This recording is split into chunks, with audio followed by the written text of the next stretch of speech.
Hi there. I have this beautiful fabric. It's from one of my grandmothers.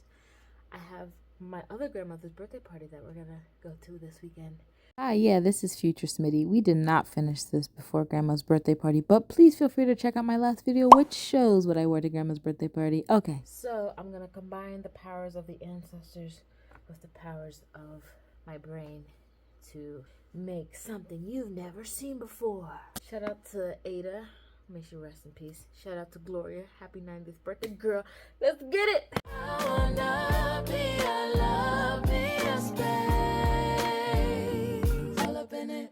So this is what the mumu looked like before I unpicked the side seams. This colorway screamed regal and royal to me. I created this low waist midi length bias cut. That's a mouthful, dang. I created this pattern in the past, so I used this for this current pattern.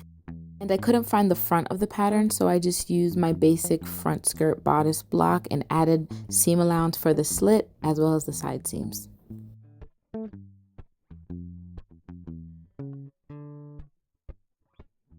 I was very intentional about where I placed my pattern pieces for the corset, so there was a nice element of symmetry on the final product.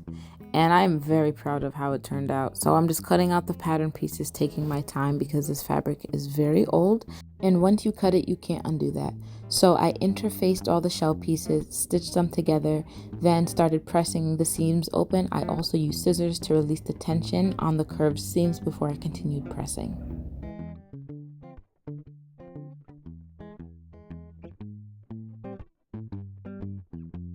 I used my tailor's chalk to draw on the wrong side of the shell how I wanted the final silhouette to lay before I took my boning and measured from chalk line to chalk line on the bottom how long each piece needed to be.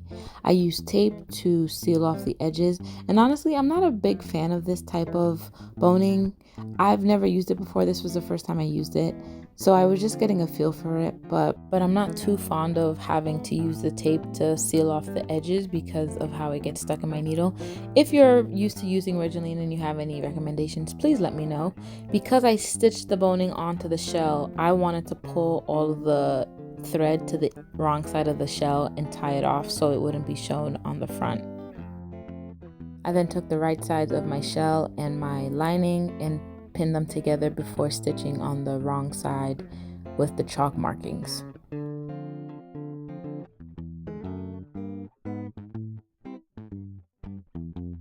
I stitched all the way around the top, one of the sides and the bottom, and left one of the other sides open so I was able to flip this inside out once finished.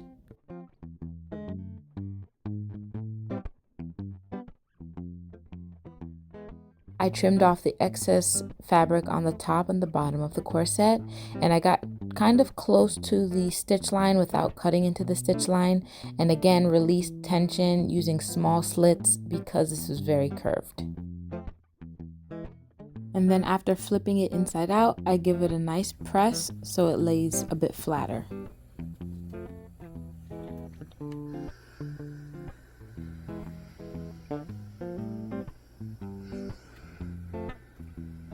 So now for the skirt, I wanted to add some shape to the front skirt. So I started adding some curves, trimming it up, doing its thing, pinned the slit together. And because there was the slit, I didn't need darts on both sides. So I'm only stitching in one dart on the front skirt and stitching in both darts on the back skirt. Again, I was very intentional about how I placed the patterns before I cut the material. Now this material is pretty challenging to work with because of how prone to bunching it was, so I used a fine needle and small stitches to try to combat that, and also a lot of pressing. It is a polyester material too, so I didn't want to use too much steam and cause it to be shiny. After stitching in the darts on the front and the back, I stitched in the side seam. And after I did that side seam, as you can see in this next clip, the fabric is super bunched up, so I had to pick that seam out and redo it with a finer needle and smaller stitch length. I realized I have this piece of fabric over there. It'd be cool to make like a cute little scarf with this little orange situation, so I'm gonna fold this over on I'm just gonna show you what I'm gonna do, and I'm gonna do a voiceover. Hi, it's me, voiceover Smitty. I just like the symmetry of the orange pattern pieces, and I like the curved end of the finished fabric. So I used that to my advantage and cut out a long enough piece that I could make the scarf out of. And then I used the remaining fabric to make a circle-like shape in order to cut out my ruffles. It's not a perfect circle, and I freehanded it, but I just wanted a kind of round shape in order to start making my ruffles. So I just measured roughly, drew out roughly how I wanted the ruffle to be, and cut out the ruffles for the skirt.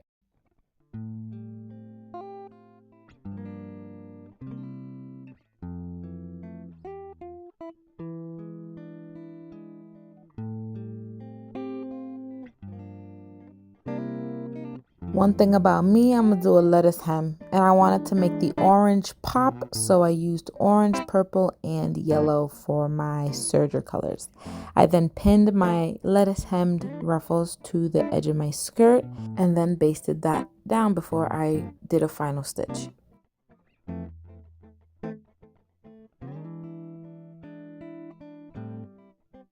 All my at-home sewists out there, y'all know that feeling when you try the thing on and it fits and you just want to hit a little. Must be a samba dancer.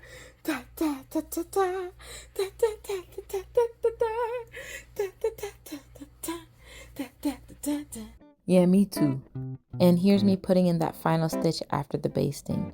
Just really taking my time so I don't have to undo and redo things. I put my serger back on its regular serging setting and serge the ruffle to hem seam and pick out all the basting stitches.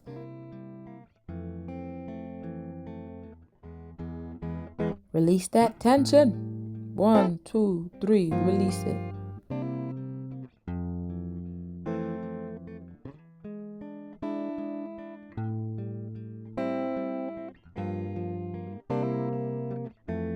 I also added a top stitch to the ruffle so it lays in that direction.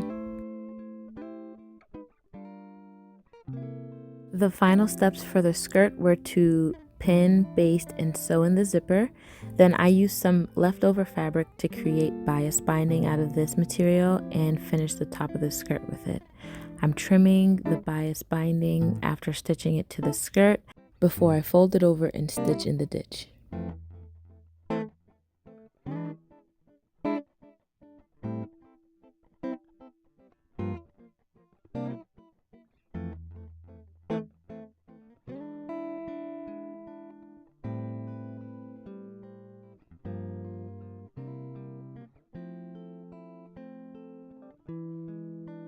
Now for the grommet, I measured and marked how much distance I wanted in between each grommet, and I used my grommet setting tools to, oh my gosh, this dang air show is happening near my house, y'all. Don't mind that. So yeah, as I was saying, grommet. Okay, y'all, I regret to inform you that I messed up my corset big time. Big time. Listen, I don't know who needs to hear this, but make your lacing long.